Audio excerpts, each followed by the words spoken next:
Положительные комментарии вообще никого не интересуют. Всех интересует какой-то уродский комментарий, чтобы на этот комментарий написать еще более уродский. И это отдельная забава, потому что, ну я сейчас не вспомню, но грубо говоря, там есть какой-нибудь комментарий, только вышло видео, и там кто-то пишет так, типа, вот так это было. Так, я иду срать, как только вернусь, чтобы было 10 лайков. И ему какой-то чувак пишет так, как только вернешься, сразу идешь нахуй. Так повеселил. Там вообще, знаешь, там типа, кто-то пишет, боже, что за уебище. И ему кто-то пишет, так отойди от зеркала.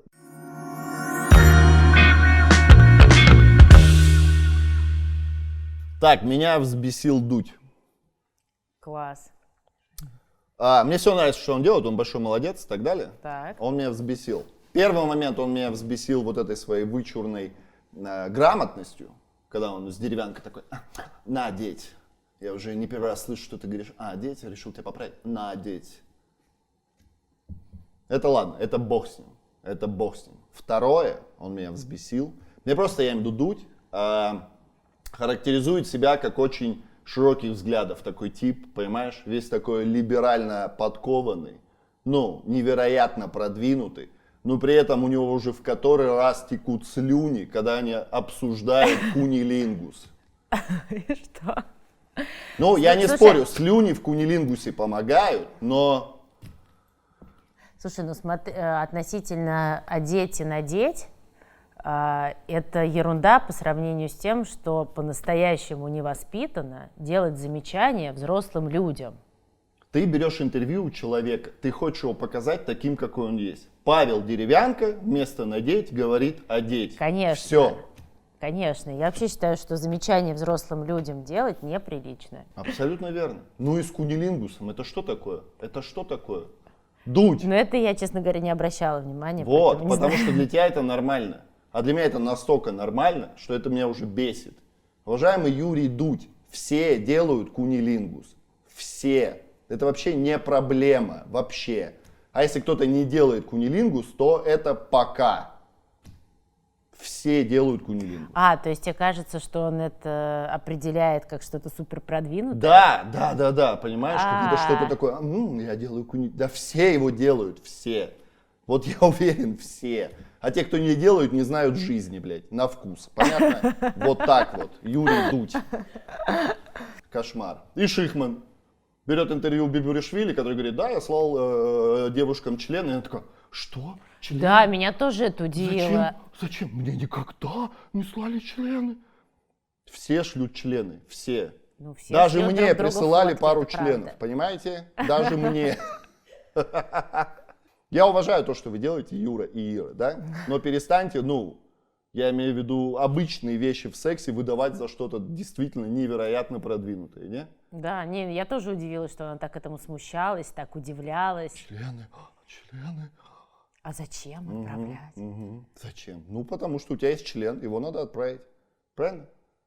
Если прямо сейчас ты не можешь его вставить в эту женщину, его надо отправить. Не знаю, неужели есть женщины, которых не просили прислать фотки? Тебя просили? Да. Тебе прислали члены? Нет. Нет? Нет, никогда. Дайте телефон.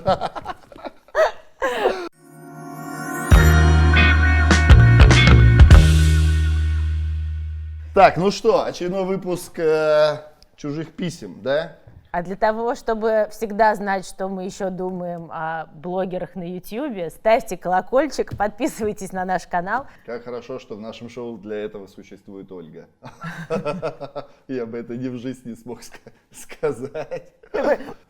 Поехали, первое письмо.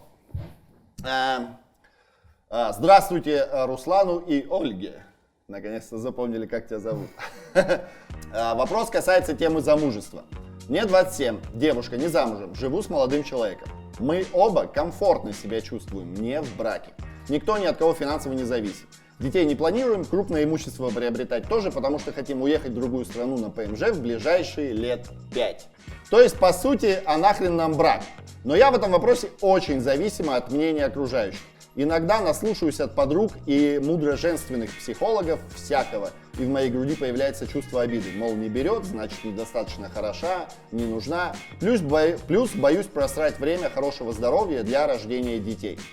То есть, внутри меня одно, дискомфорт от своего свободного положения и нежелания брака. Снаружи другое, одноклассницы, рожающие третьего и все в таком духе. А я очень подвержена этим страхам, тревогам и опасениям.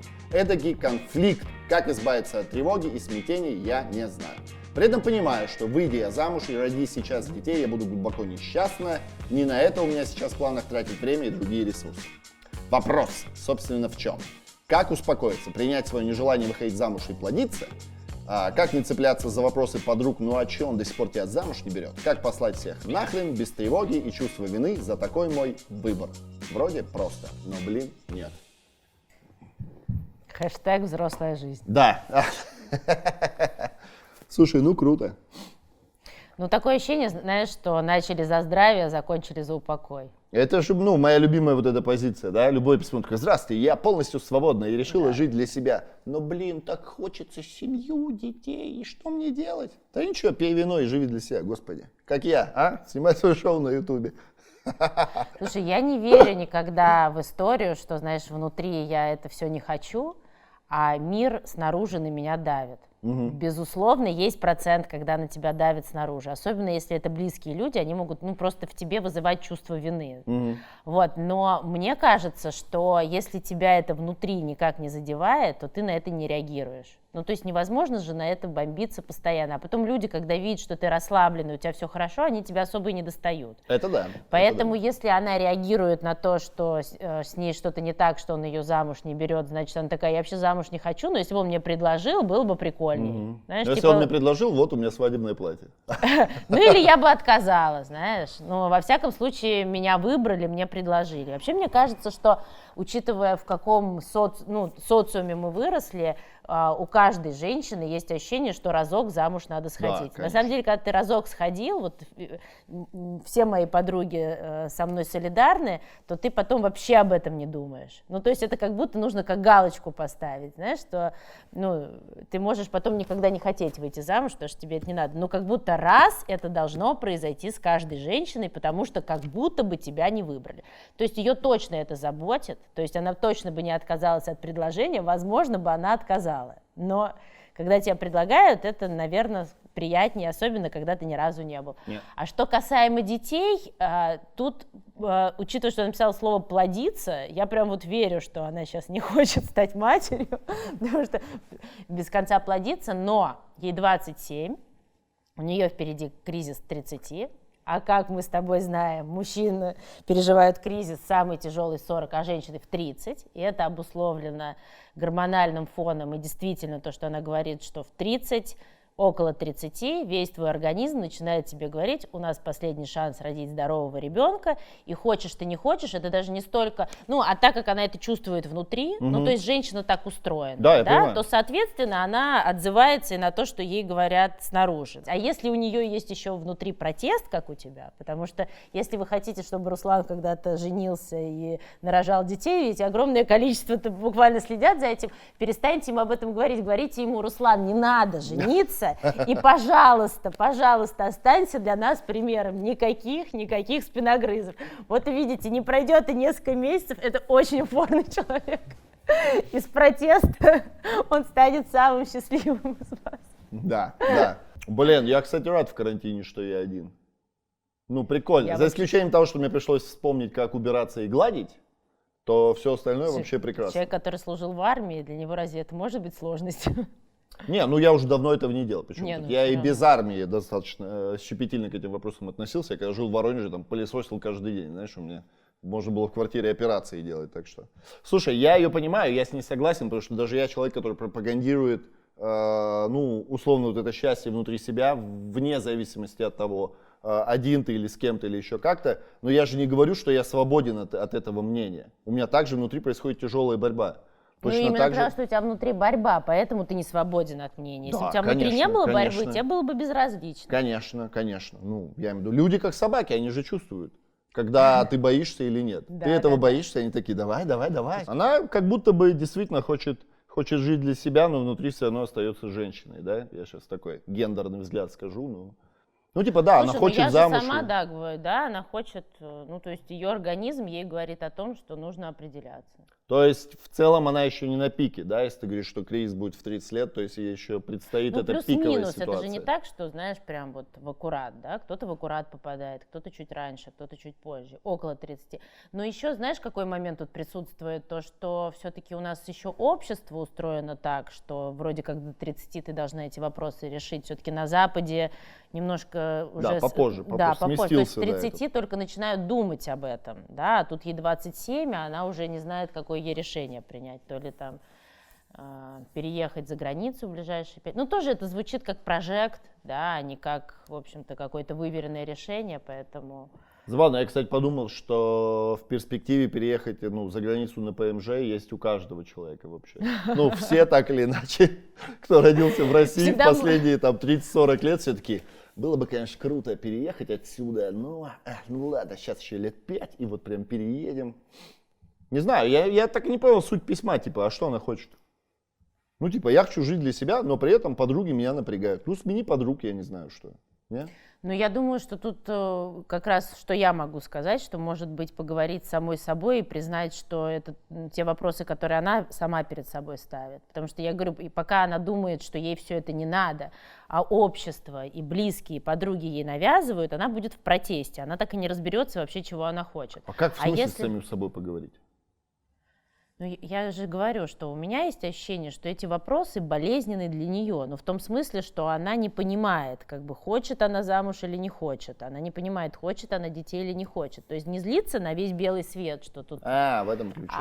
Да, попытаться, в общем-то... Ну, типа не говорить, что они виноваты, да. навязывая ей это мнение, что, возможно, это мнение есть у нее внутри самой. Ты знаешь, мне еще кажется, что такая идея может быть, она вот говорит о том, что он не делает предложение, значит, он меня не выбирает. Иногда это может быть еще из того, что когда тебя не выбирают и тебе не делают предложение, тогда тебе легче занять позицию, что мне вообще это все не надо, и вообще я через 5 лет переезжаю в Европу, чем столкнуться с тем, что ты не получаешь того, чего ты хочешь, и ты через это, ну, фантазируешь какую-то свою ущербность или, ну... Прикинь, как она сейчас охренела.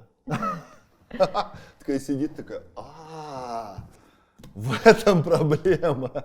Ну да, я понял. Я поэтому говорю, фантазируешь, и тут нет ни речи ни о какой ущербности, а что ты думаешь, ну почему всех выбрали, а тебя нет, ну это же Согласен. всегда... Да, вы же женщины посложнее устроены. Не, да? ну слушай, а при чем тут женщины? Ну вот играешь, я не знаю, там в школе в вышибалы, и 2 капитана выбирают. Прикольно же, когда тебя первым, ты в мою команду, ты такой, конечно, или ты всех уже выбрали, и ты стоишь, знаешь, и такие, ну ладно, иди ко мне. Ну то есть как будто... тут все-таки это спорт, и как будто такой, ладно, я буду, тебя не выбирают в вышибалу, и ты такой, я буду каждый день по вечерам играть в вышибалу, и когда-нибудь он выберет меня первым. А женщина как может такая, я буду каждый день по вечерам еще больше женщиной, и тогда он меня выберет. А как хорошо, что я не женщина, а? Как хорошо вообще, как здорово, что я не женщина. То есть еще ко всем моим проблемам, которые у меня сейчас существуют, я еще и на ночь такой, блядь, меня не выбрали. Это было бы ужасно. Еще и член сосать. Ужас, блин. Ну, прикинь, ты его сосешь, а он тебя не выбирает. Это же ужасно. Ты на курсы записываешь такая, еще глубже. Он такой, не-не, я за свободные отношения. Давай переедем за границу. Какая разница, где его брать в рот? Не знаю. Но вот эта мысль прикольная, что да, что скорее всего, наверное, так и обстоит дело.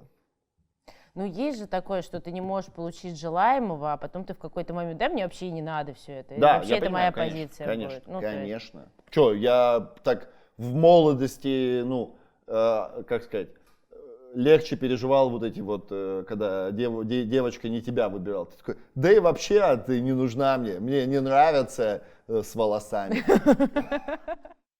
Зачастую бывает же, вот между двумя партнерами, один свято верит такой, блин, там условно даже среди друзей говорит, боже, какая она замечательная. Мы вообще живем свободно, хотим переехать за границу, и так круто. Она такая, вообще детей плодиться? Да нет. И все таки как тебе повезло. Ну, знаешь, вот эти рыбаки, которые в камуфлированных костюмах сидят такие, блин, как тебе повезло, у меня уже 15-й там и так далее. А потом она ему такое говорит, представляешь? А он все это время ходил на легком. Ну, то есть, он же не сможет такой, действительно, ну да, пойдем поставим печать. Он охренеет для начала. Он такой, чего? А как же все эти 5 лет или там 4 года, чтобы вместе? Я думал, тебе это не надо. Слушай, ну тут это, знаешь, это, кстати, всегда ловушка в том плане, когда люди договариваются об отношениях, там, об открытом браке, например, или об отношениях без брака, или у них есть какие-то договоренности, что там несколько раз в год можно изменять, или можно изменять 2 раза с одним и тем же, но уже не 3, ну все что угодно. Но знаешь, в чем ловушка? В том, что нет идеи, что люди договариваются на всю жизнь. Да. Мы же трансформируемся, правильно? Конечно, буквально из года в год. Поэтому, если они договорились 5 лет назад об этом, да, и ее это тоже могло устроить, это не значит, что она все это время такая договорилась с ним, а сама рассчитывала на другое. Может быть, ее до какого-то момента это устраивало. А потом она может прийти и сказать, да, я все это время жила в кайфе, и мне тоже было так круто, но сейчас что-то во мне поменялось, я по-другому на это смотрю, и я уже вижу вот так. И я не думаю, что это вопрос, что все вокруг должны обломаться, или он такой, а я-то думал у нас по-другому. Да, было по-другому, мы так договорились, но сейчас я поменялась, и у меня новый запрос. Разница между мужчинами и женщинами, ну вот это, грубо говоря, пресловутые 10 лет, ну в понимании того кризиса, который приходит. То есть у женщин в 30, если они одногодки, да, он-то условно, может быть, ее поймет лет через 10. Ну, например. Нет, ну если говорить, да, вот именно о состоянии кризиса, то, наверное, да. Ну, то есть она сейчас, например, это там переживет, и такая в 31 такая, фу, все, прошло, теперь опять хочу свободных отношений. А он в 40 такой, блядь, ты почему меня не выбираешь? Давай поставим штамп в паспорте. Он такая, чувак, ты чё? Ну, типа, мужику... Понимаешь, когда на мужика это взвалят... Как я понимаю, у женщины все-таки 30 лет обусловлены именно гормональной репродуктивной функцией. Не то, что она в 31 такая ее отпустит, и она решит, что ей не нужен брак. Не отпустит, это да, это вопрос того, там просто там 37-38 начинает, вот эта волна гормональная начинает спадать, и у нее опять, в общем-то, у женщин в среднем начинает опять вот это вот ощущение внутри, что нам надо быстрее что-то решать, спадать. То есть вот так вот проходит. У мужчины действительно тоже, что чувствует мужчина там отчетливо 39-40, что он физиологически, прям вот напрямую во всех показателях становится немного спокойнее, так скажем, да, от этого он становится там более, так скажем, лучшим философом, да, созерцателем, и это, в общем, да. Я понял, о чем ты. Ну, то есть это не хорошо, не плохо, просто ты, ну, как бы должен смириться с тем, что да, действительно возраст, да, действительно изменения, а потом ты начинаешь ловить кайфы, которые тоже приходят с возрастом. Ты же не только теряешь, да, но сначала ты отгоревал то, что ты потерял, а потом ты уже начинаешь наполняться тем, что вот. Поэтому... Я придумал бизнес. Так. Смотрел фильм «Шоу Трумана»? Да, конечно. Все, смотри, в Подмосковье. Ну, не в Подмосковье, на Дальнем Востоке. Там же дают гектары земли бесплатно. Так. Берем 10 гектаров земли. Так. Строим там, условно, павильон жизни. И даем возможность людям, которые на таком перепутье. Попробовать. Типа, да, они туда переезжают, там штамп, все дела, платья, туда-сюда. Единственное, я никак не могу пока придумать, как Откуда мы будем брать детей? Как отменить ребенка, да, понимаешь? Ну, то есть, я думала, привозить будем. Ну, может, но он все равно это ж не твое там и так далее. Ну да. Да. Знаешь что, скажи мне, пожалуйста, вот как ты считаешь, что если люди, допустим, там 10 лет были в браке или 10 лет были в отношениях, а потом разошлись, это удачный брак? Это удачные отношения? Это хорошие отношения? Слушай, ну, если, грубо говоря, они разошлись нормально, а я такие примеры знаю. Ну, когда люди разошлись и потом нормально общаются. Окей, а если не нормально? Ну, как ненормально, там, через ссору, через чью-то обиду. Да не важно. А как говорить неудачный брак? Ну, типа, это же было и было, а что такого? Ну, вот я тоже считаю, Ну, это, по-моему, Цыпкин сказал в интервью Пивоваровой, я прям на 100% с ним согласна, если отношения закончились, это не значит, что они были неудачные. Да, абсолютно верно. Да, и вот как раз выпуски Пивоварова о том, как люди сидят парами на карантине, да, и что, в общем-то, какие в связи с этим сложности возникли, он как раз говорит о том, что, ну, так, я этот термин первый раз слышала, хотя, в общем-то, это очевидно на поверхности, это серийная моногамия, когда ты просто несколько раз за жизнь только с одним человеком. Ну, типа 10 лет с одним, там, 5 лет с другим, 10, то есть ты никому не изменяешь, ты находишься в отношениях, которые тебя удовлетворяют ровно столько, сколько ты это вывозишь, условно говоря. Ну а потом самое главное, что мы меняемся. Конечно. Особенно если это ранние браки. Ну одно дело, когда вам там обоим по 19 лет, а потом вам 35, вы вообще другие люди. Ну то есть я точно очень сильно поменялась там лет, я не знаю, за 10 или за 15. Да, А ты была в браке? Да. О. И, ну, я имею в виду, что ты можешь Тогда, войти в брак. уважаемые подписчики, я не смогу на ней жениться. Я не беру тех, кто уже был в браке.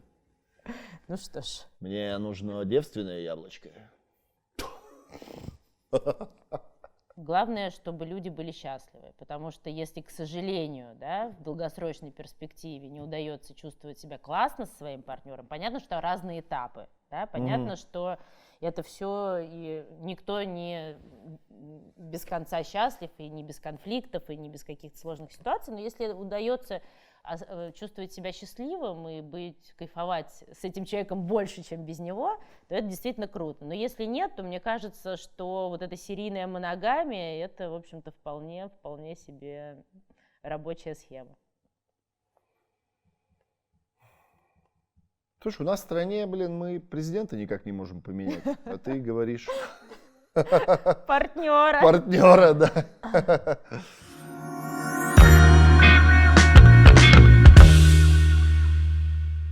Так, следующее письмо очень-очень длинное. Приветствую, меня зовут Дмитрий, 38-летний москвич.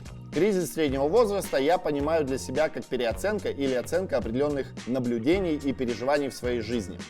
Вопрос, наверное, странный будет. Как не стать циником в 40 лет? Ну, наверное, странный. До 28 все было достаточно. До 28 было достаточно разных отношений. С 29 лет была семья, которую я строил как умел. Пахал, помогал, заботился, забыл почти про всех друзей, про всех подруг из прошлой жизни. Но видел, что становится с каждым годом только хуже, хотя условия жизни были лучше и лучше. И дети, 2 дочки, по моему мнению, не должны расти в семье, где они видят постоянные скандалы, истерики и бла-бла-бла. Ушел, больше не смог так жить. И не какой-то новый, а просто оставив все, что нажил, создавал. Короче, ушел, просто ушел. Не к новой бабе, а просто ушел. Или его ушли. Или его ушли. Того, сколько обиды в голосе. Ну, пишет, что он. Это же его письмо, поэтому ушел он. Короче, кстати, еще та забава. 7 лет жизни потратить на строительство отношений, а потом семьи и в 35 остаться с голой жопой.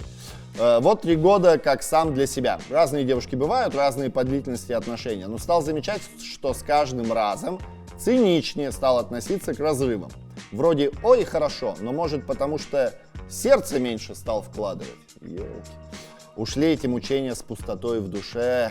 А главное понял, что упреки и претензии женщин, таких как ты мало уделяешь мне времени, ты мне ничего не даришь, мы мало гуляем, вот мы постоянно трахаемся.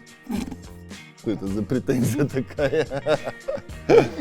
Доказывать человеку, что ты уделяешь время или внимание, любишь, заботишься, невозможно, потому что сразу ты будешь выглядеть как мелочная тварь, указывающая, как ты водил ее туда, ездил с ней сюда, дарил ей то сё и так далее.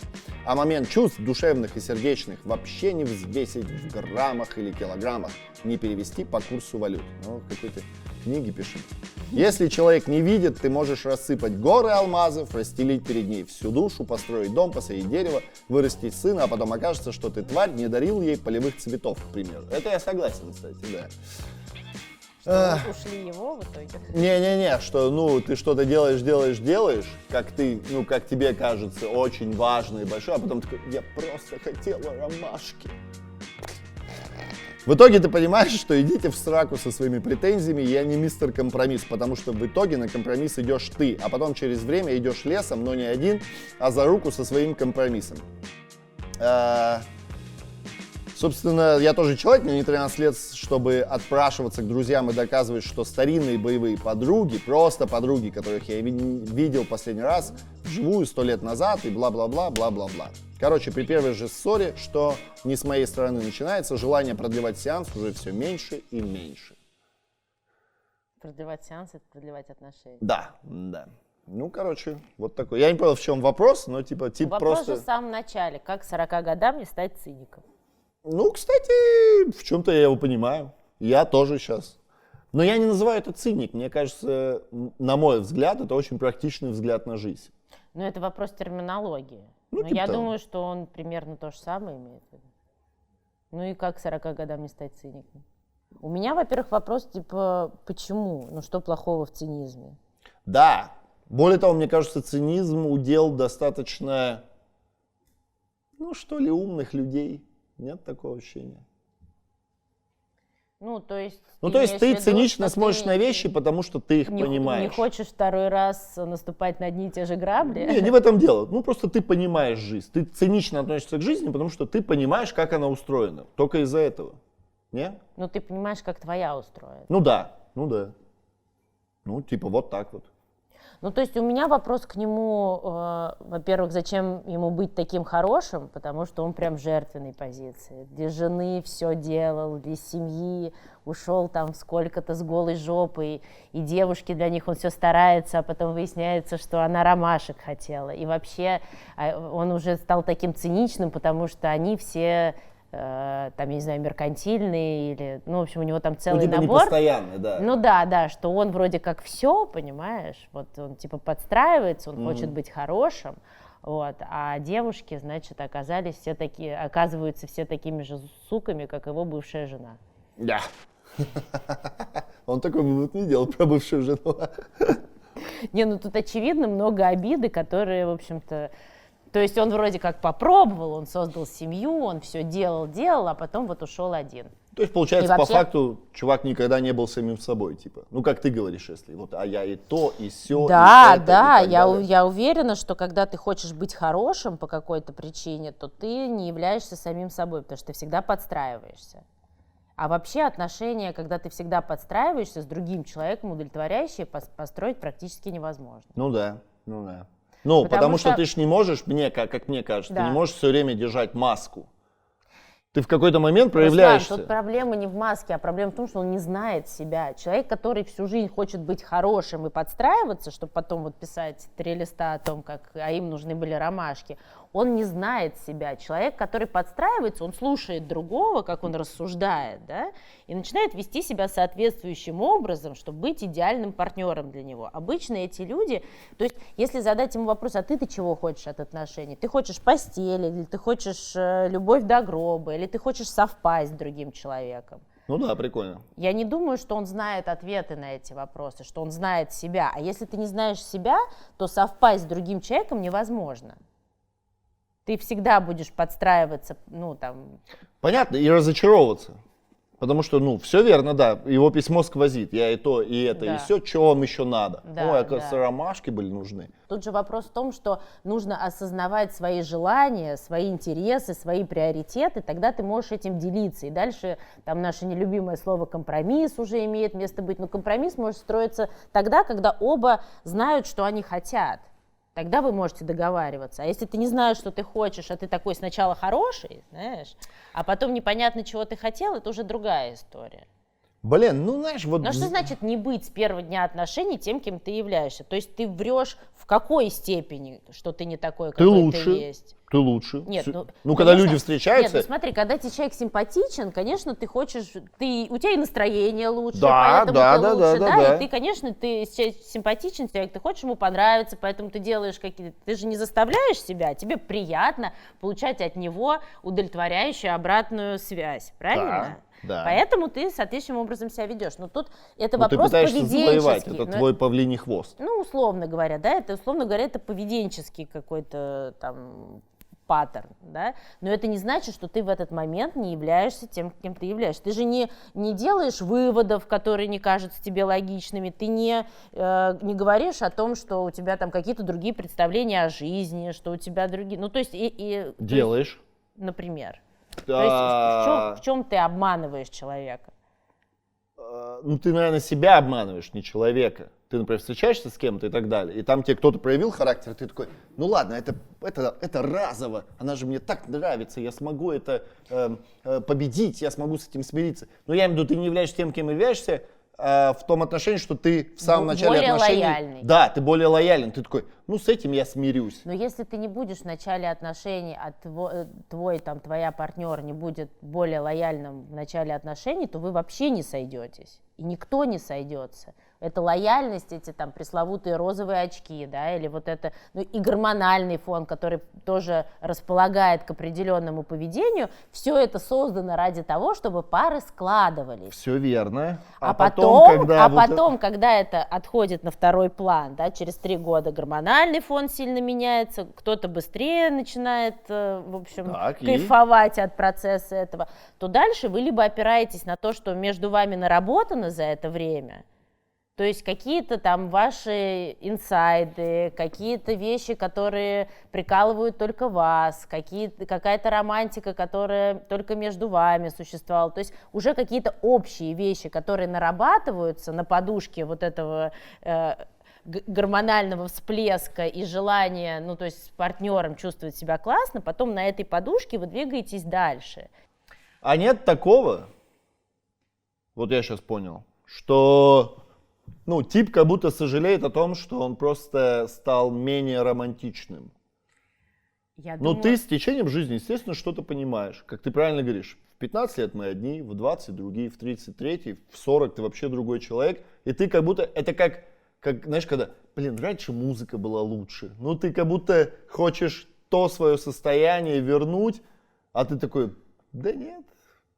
И из-за этого он переживает, типа, как не стать циничным, вот все те вот... Как будто ему нравилось влюбляться, знаешь? Конечно. Нравилось влюбляться, переживать это все и так далее. А сейчас он такой, давай сразу просто, что ты хочешь, алмазы или ромашки? Ну, понимаешь, да? И он такой, вот так, настолько теперь это неинтересно. Ну, есть же такое? Я думаю, что его проблема в том, что у него нет удовлетворяющих его отношений, и он задается вопросом, а будут ли они. Слушай, так а нет ли такого, я про себя это я точно знаю про себя, что циники более романтичны, чем вообще романтики, понимаешь? Ну, на примере этого письма точно. То есть он такой, я циник. Вот да я не уже... циник, братан, ты романтик, оказывается. Ты романтик, да. Ты просто хочешь удовлетворяющих отношений, но очень переживаешь, что они у тебя не случатся. Знаешь, вопросы... Ну, то есть вот из позиции, что как не стать к 40 годам циником, какой вопрос задают женщины, а какой вопрос задают мужчины. Ну-ка.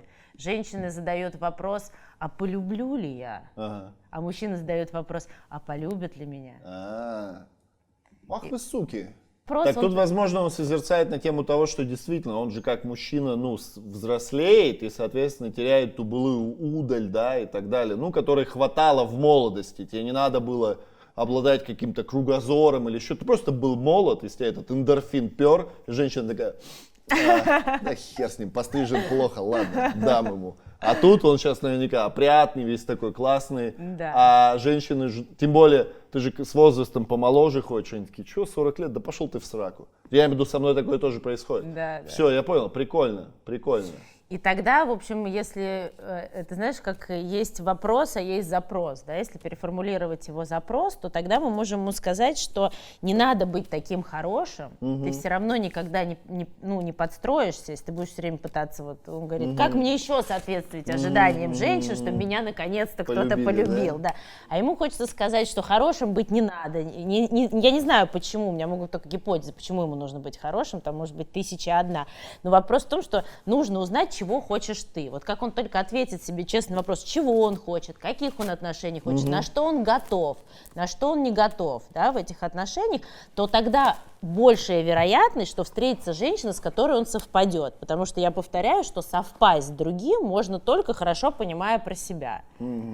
Тут еще вопрос того, что у него много подряд не получалось. То есть он в какой-то момент встретил женщину, с которой решил создать семью, очень старался соответствовать всем, рассказал нам, какой он хороший, что он построил дом, посадил дерево, и вообще ушел, все оставил, понимаешь? И сейчас он с девушками, женщинами знакомится, и то, и сё предлагает, и все им нет. Ну, то есть вот он он понимает, что это не работает.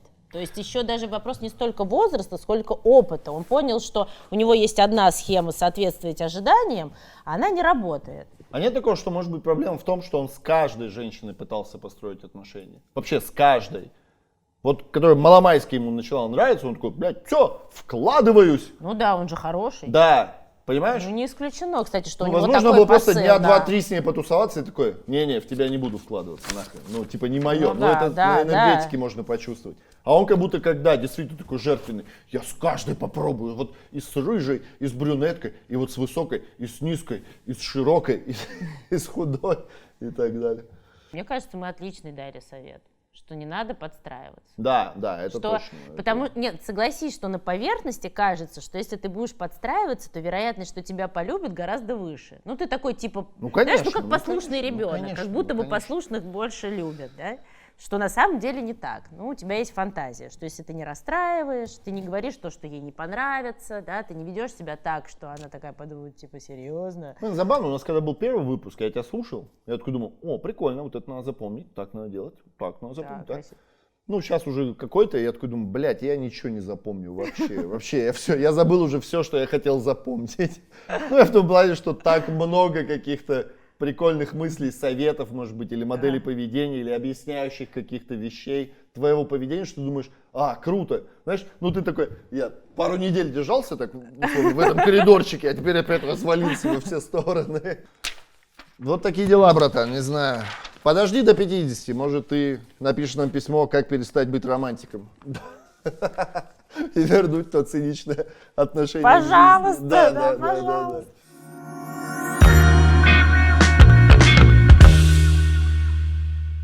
Так, следующее письмо. Здравствуйте. Очень важно услышать ваш ответ. Так, мы еще раз скажем, в нашем шоу нет ответов. Нет ответов. Просто я и Ольга, основываясь на жизненном опыте и маломальски профессиональных навыках, рассуждаем на ту или Ну, иную я бы это сформулировала, как получить обратную связь. Обратную Обратную связь мы с удовольствием Да, даем. это вообще правильно? без проблем, да. Вообще, Я лично, ну, если бы мне за это платили огромные деньги, готов пиздеть вообще без умолку. Вообще, это так Знаешь, легко. это практически то, что я сейчас хотела сказать. Я когда читаю письма, я понимаю, что какие-то мы по разным причинам не берем сейчас, но у меня есть желание отвечать людям на эти письма, потому что как будто какие-то нельзя оставить без ответа, как будто Просто... есть ощущение, что буквально пару фраз, буквально поддержки может человек Слушайте, сильно во всех взбодрить. ваших письмах первая реакция — это очень хочется вас обнять. Это 100% вообще. Я, наверное, из-за этого шоу расклеюсь как человек. Я не знаю. В общем, я хочу сказать, что будет круто, если у меня появится возможность хотя бы отвечать на письма. Ну, может, что-нибудь и придумаем, кстати. Через какой-нибудь Инстаграм тот же, нет? Надо подумать об этом. Да, у нас, скажи, что у нас Инстаграм, если я ж не умею это говорить. Да, у нас есть Инстаграм «Чужие письма», где, кстати, есть вырезки из наших диалогов. И точно там можно всегда узнать, если вы не поставили вдруг колокольчик по какой-то причине, совершенно непонятной для меня. Если вы тю-тю. Здравствуйте, очень важно услышать ваш ответ. В детстве росла в строгости и не встречалась с мальчиками. Когда исполнилось 18 лет, стала встречаться с парнями, но так как опыта в отношениях не было, соответственно, совершила глупость, о которой жалею очень сильно. Глупость такова. В 19 лет встретила парня, и у нас начались отношения. Но через 3-4 месяца, по своей наивности, веря на слово, хотя это был развод полный, поехала к знакомому в гости, и не желая секса, это произошло. Тогда после этого я была подавлена и чувствовала себя дрянью. Он хотел быть со мной, а я с ним нет, так как любила своего парня. Через время я узнала, что беременна. Я боялась, что ребенок не от моего парня. К сожалению, так и произошло. Ребенок не от него. Мы расписаны, я люблю по-прежнему своего мужа, а он меня. Наши отношения развиваются, но я так и не могу признаться ему в этой ошибке, которая гнетет меня изнутри. Я люблю его и боюсь потерять. Мало того, я не хочу, чтобы он вообще когда-либо почувствовал разочарование, которое сильно ударит по его любви к сыну и ко мне. Как поступить в такой ситуации? Двигаться дальше со своей семьей или признаться? Спасибо вам за такую возможность поделиться своей непростой историей. Я думаю, мы свою миссию уже выполнили. Ну, в том плане, что человек, мне кажется, даже написав это на бумаге, ему вот столечко стало полегче. Слушай, тут мы точно не можем дать никакой совет, потому что нет советов то, вообще. что произошло, это на 100% ответственность этой женщины. Ну, она, видимо, защищаясь специально, написала нам, что это было в 19, когда она была молода, неопытная, и плюс у нее не было отношений. И мужики, к сожалению, конечно, мудаки, особенно с девушками сильно в раннем возрасте, которые действительно ничего особо не понимают, не знают. И вот эти все истории, которые... Ну, знаешь, в молодости же, как парни занимаются сексом. Они же всегда трахают, знаешь, вот это, используя вот этот дворовый сленг, трахают, кидают палку, понимаешь, там вот эта вся история. Это какой-то ужас вообще. Я сейчас вспоминаю, думаю, господи, какие опять неандертальцы просто. С палками. Ну, да, в молодости вообще никто, типа, я вчера занялся сексом, это было прекрасно, она великолепная любовница и так далее. Все время трахнула я вообще там что-то, блин. Это длилось минут 7, наверное, 5 из них они пили вино, блин. Не знаю. Ну, я им точно не стоит посочувствовать в том ключе, что условно с ней так поступили. Ну, на самом деле, я бы задала ей вопрос, если она, как может странно бы он ни звучал, если она точно знает, что это не ребенок ее мужа, потому что иногда, то есть мы не знаем, возможно, она сделала ДНК-тест. Ну, да? скорее всего, если она так утверждает. Но да. иногда бывают случаи, когда у женщин это фантазия.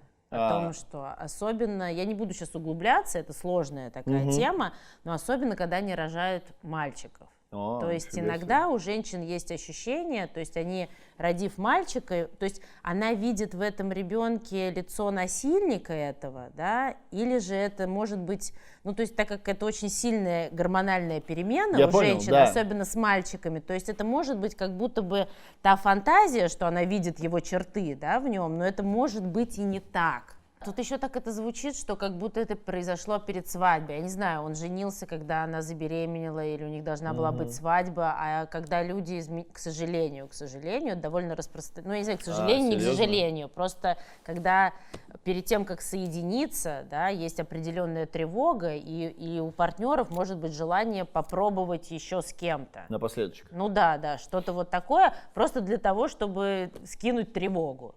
Ну, то есть это не хорошо, не плохо, опять же, психоанализ вне морали, да, то есть каждый живет, как он хочет, но такое случается, да, и, может быть, ей не стоит, ну, там, так сильно себя за это винить. Чудовищно, да, если это произошло насилие.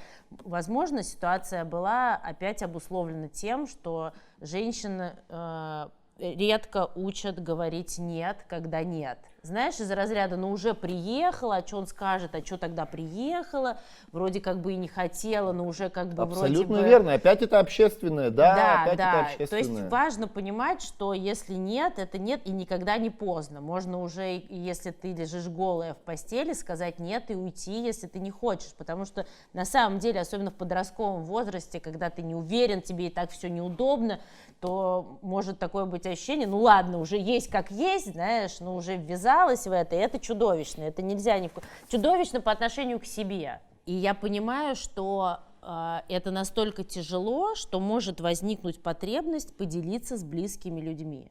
Да, круто, если можно написать письмо, и это хоть как-то сбавит градус, но мы понимаем, что точно не... Близкими что ты имеешь в виду? Да даже парадоксально может хотеться поделиться с мужем, если у вас хорошие отношения. Так ей и хочется. А? Ей Вот. только с ним сейчас хочется потому поделиться. Потому что он самый близкий для нее человек, возможно. Ну потому что он еще и, ну как сказать... Ну ты понимаешь, тут как бы раздвоение, вроде это тот человек, который последний должен об этом узнать, да, если она не готова... Но она только ему и хочет это сказать. Да, да, вообще, потому расскажи, поделись с матерью, с подругами, да нахрен ей мать и подруги. Слушай, ну потому ей что, только ему хочется потому сказать. что груз ответственности и вина, которая к этому приклеивается очень быстро, это то, что невыносимо выдерживать, да? Ну это жестко. Но я тут же, естественно, себя поставил на место условно ее мужа. Вот ты бы хотел знать?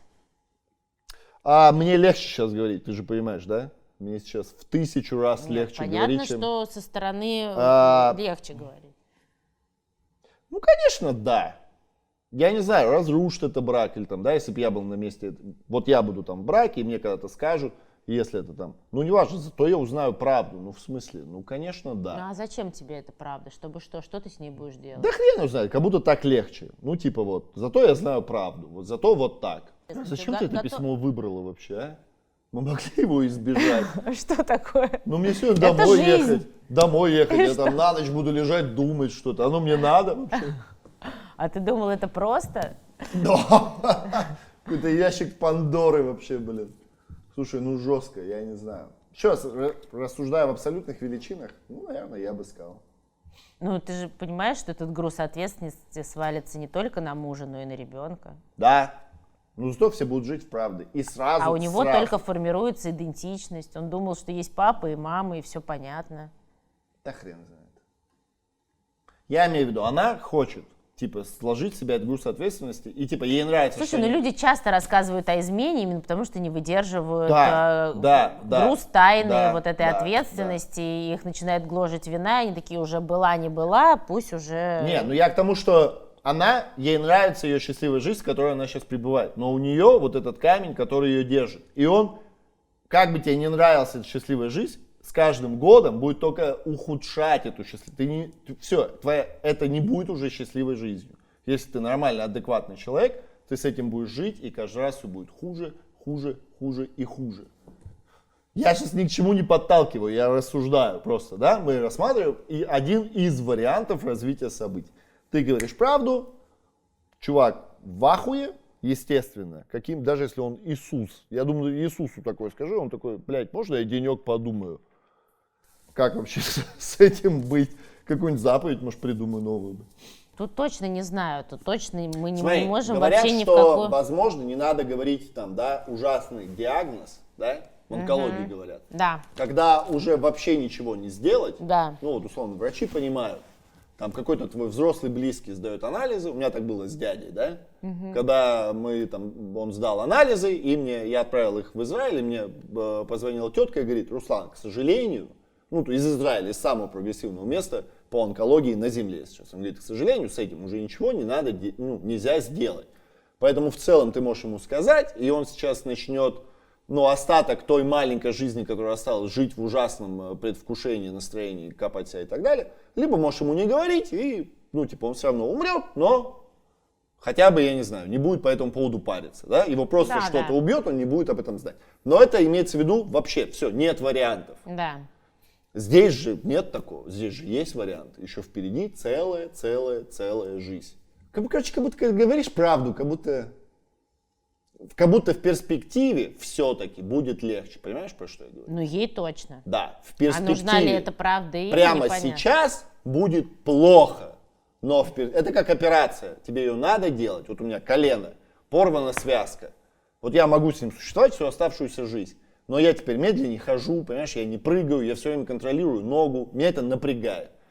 И мне надо сделать операцию, я не хочу, потому что полгода восстанавливаться, понимаешь, сидеть там в кресле, ходить, физиотерапия и так далее, и каждый день там что-то ее разгибать и так далее. Но в перспективе будет лучше. Поэтому, наверное, надо будет мне ее сделать, пострадать полгода, условно привести себя в порядок, и потом спокойно кататься на горных лыжах, там, заниматься серфом, бегать наконец-то и так далее. Здесь. Но это исключительно мое мнение. А вдруг он нормальный тип, он такой, да и хуй с ним. Нет, это, безусловно, очень тяжело, то, с чем она живет, и я думаю, что, опять же, это только, я уверена, что есть женщины в таких ситуациях, которые никогда не рассказывали, потому что тут, выглядит ситуация так, что ниоткуда случайно об этом не узнают. Это не то, что, знаешь, типа, там есть второй отец, который ждет, когда уже расскажем. Конечно, а такие ситуации тоже бывают. Ну да. Когда маленькими дети растут с маленького возраста, другие мужчины, им говорят, что это твой отец, они его называют, а второй там говорит, когда скажем, 18 будет, знаешь, периодически звонит. Это, в общем, тоже отдельная история. Ты представляешь, сколько сейчас пар, которые смотрят нас прямо сколько сейчас. Сколько мужчин сейчас косо посмотрели на своих детей. Сколько мужиков сейчас вот так вот. И сколько женщин сейчас такие. Если ваша семья развалилась после этого выпуска, напишите нам. Можете убрать колокольчик. Да. Ладно, хрен, не подписывайтесь. Я когда прочитала это письмо, я сама этого точно не знала, я проконсультировалась со своими коллегами, что есть вообще какие-то рекомендации. Ты попал в такую ситуацию, у ребенка есть возраст развития, то есть ребенок развивается, да, то есть в определенном возрасте он проходит разные этапы. Когда считается лучшее время Понятно, что лучшего времени для такого не найти, но наиболее экологичное для того, чтобы ребенку об этом сказать. И, собственно, детские психологи мне сказали, что лучшее время это после ЭДИПа, а ЭДИП проходит там 3,5, там плюс несколько лет, это 6-7 лет. И это объясняется тем, что в 6-7 лет у ребенка появляется понимание о том, что мир был до него и будет после него. То есть он ощущает свою конечность, то есть он начинает понимать, что такое смерть. То есть это очень важный период, то есть это птичка живая, это птичка мертвая. Да? То есть как только у ребенка вот появляются вот эти вот идеи, он уже достаточно сформирован, чтобы понять такую взрослую информацию. Безусловно, это будет болезненно, да, но во всяком случае это лучше всего, потому что до этого это будет сильно травмирующая история, потому что и так вот он проходит ЭДИП, мама, папа, а тут выясняется, что папа еще и не папа, вообще караул, да. А вот этот возраст считается самым экологичным и не рекомендуют, конечно, в переходном периоде. 14-15, да. Да, потому что дети и так ведут себя так, что даже родные говорят, по-моему, он не наш. Когда мать говорит, по-моему, он не мой. Да. Да, было бы, знаешь, как будто еще хочется чуть-чуть магии, чтобы понять, как он к этому отнесется, понимаешь? Это я уже поняла твою идею с ангаром, где можно все попробовать. Вот, точно, нифига себе.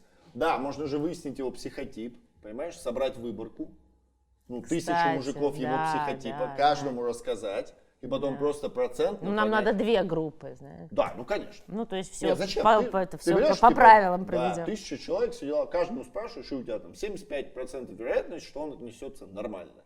Или там 90% вероятность, что он отнесется плохо. Прикольно, кстати. Хоть какую-то информацию. Я тебе говорю, Оль, я вообще тип. Но спасибо вам, что вы написали. Я думаю, вам чуть-чуть легче. Марк Твен же круто сказал. Говорите всегда правду, и вам никогда не надо будет ничего запоминать. Да, это про меня. Вот.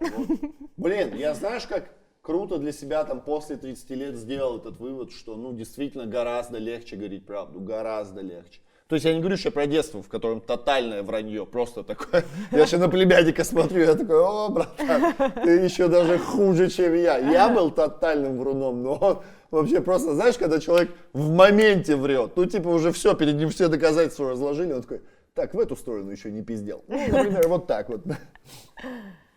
И вот где-то, еще раз говорю, после 30 я такой, наверное, все-таки, еще раз говорю, если речь не идет о каких-то ужасных вещах, как будто все-таки правду говорить выгоднее, на перспективу. Хрен знает, судя по письму, она вполне еще молодая женщина, и даже если она сейчас потеряет, видишь, она тоже цепляется за ту счастливую жизнь, которая у них есть, но как мы обсудили до этого, а прикинь, через пару лет он ей говорит, слушай, прикинь, такое же может быть, он ей говорит, слушай, Бен, у меня все это время была вторая семья, у меня там 3 детей, я, наверное, пошел туда.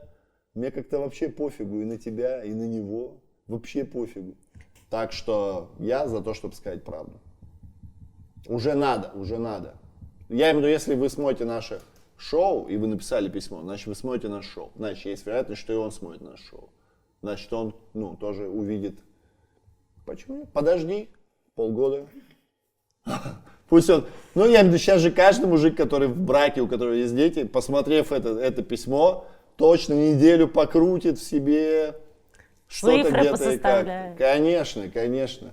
И какое-то отношение выработает. О, кстати, прикольно, ты молодец, что написала. То есть сейчас многие покрутят, перед сном покрутят. То есть они будут ложиться спать, ты говоришь, а как бы я отнесся? Можно мне, пожалуйста, алло, здравствуйте, можно мне, пожалуйста, тест на ковид и на отцовство? Да. Хер с ним ковид, давайте только на отцовство. Правда очень тяжело, это правда очень сложная ситуация, и какое бы решение она ни приняла, оно будет единственное верное, потому что это будет ее решение. Поэтому никого не слушайте, а решите для себя. Но все-таки есть 2 заинтересованных лица, еще раз говорю. Это и муж, и сын. Да, и там тоже ситуация очень двоякая. Да. Правда и то, что, возможно, люди не хотят ее знать. Неважно. Я думаю, правду надо говорить. Хотят они узнать, не хотят, правду надо говорить. Правду надо говорить. Вот Путину никто правду не говорит, и посмотри, что мы имеем. Ее все говорят, но это говорит Дудь, который, текут слюни при Кунулине. Конечно, такого человека никто всерьез не будет воспринимать. Нет? Может, он и здравые вещи там у себя говорит, фильмы снимает. Понимаешь? Путину говорят, посмотри фильм про ГУЛАГ. Там Дудь снял. Вообще, чтобы нам не повторить ни в коем случае. Такой Дудь, который типа, ну, странно относится к кунилингусу. Я лучше в это время поделаю кунилингус. Так, вот, у нас же, смотри, 1, 2, 3, 4, 5, 6, 7, 8, 9, 10. 10 мужиков здесь. Так, мужики, кто из вас хотел бы, чтобы ему сказали... Давайте так, кто не хотел, чтобы ему это сказали? Поднимите руку. 100%. Ну ты так топил уже за правду, что кто сейчас... Так я про это и говорю, 100% все хотят, чтобы ему это сказали. Руку не поднимают не потому, что не хотели, чтобы им сказали, просто даже не хотят ассоциировать себя с этой ситуацией и принимать участие. Чтобы узнать и свалить.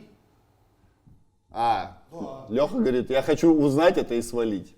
Не я хочу, а если бы. Кто бы ушел, если бы узнал? Нет. Что? Теперь следующий вопрос. Кто ушел бы, если бы узнал? Да, конечно. 1, 2, 3.